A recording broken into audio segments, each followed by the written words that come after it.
Hi, I'm Travis and you're watching Curious Tangents, and all over the internet there's this post that says, "It is the mark of an educated mind to entertain a thought without accepting it." And then it says Aristotle at the bottom, which is interesting because Aristotle never said that. So two things about this quote. One, like so many internet quotes, Aristotle never actually said it. We'll get around to what he actually said later on in the video, but two, this is actually a really great description of something called cognitive dissonance. Let's talk about it.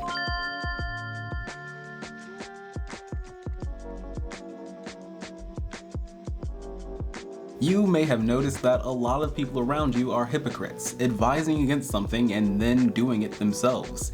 If you haven't noticed this in the people around you, just watch American politics for a little bit.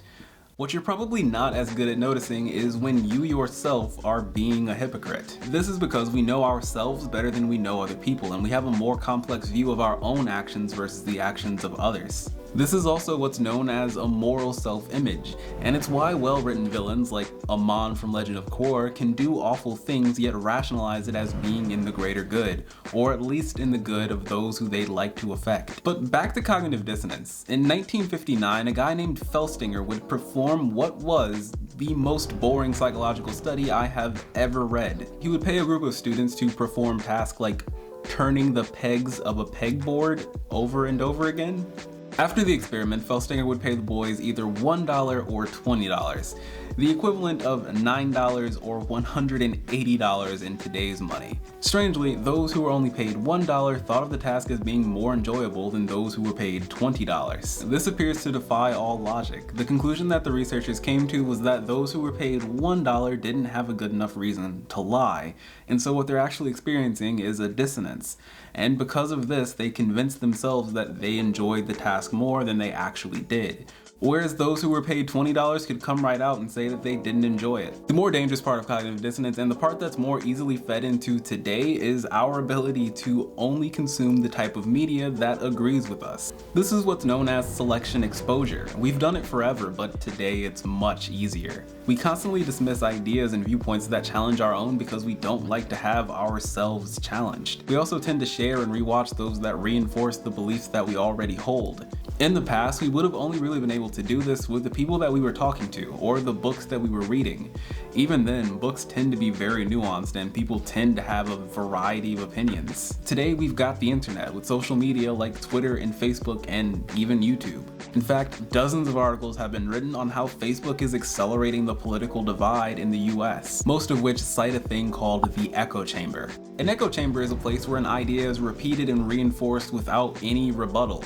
It's easy to see how this is much more difficult on Facebook than it is in real life. To add to the problem, Facebook arguments are far from being the most nuanced versions of any debate. Where cognitive dissonance really comes from is our desire to keep our self-concept consistent with our beliefs. If you think that you're a good person, then your actions must also be good, and so you come up with a way to rationalize them. In fact, we are so into doing this that we will actually alter our own memories in order to fit the identity that we think we have. A few years ago, studies were conducted on a group of students who were against tuition increases, as you would be if you were a student. The students were then asked to write essays which they could opt out of in favor of raising tuition.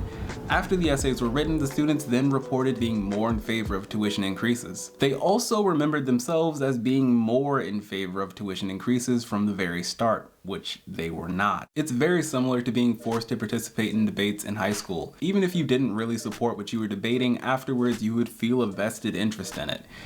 Your brain really wants to keep its story of who you are consistent with what it's always thought. If you'd like to get better at identifying cognitive bias, one of the best things that you can do is to ask yourself, what is it that I would like to believe in this situation? Being aware of your biases is one of the best ways that you can avoid it. And if you'd like to know more about things like why it's so hard to change your mind, I recommend this video. Oh, what Aristotle actually said is, "It is the mark of an educated person to search for the same kind of clarity in each topic, to the extent that the nature of the matter accepts it." Although that's far less concise, I think it's a bit more accurate. And thank you for watching.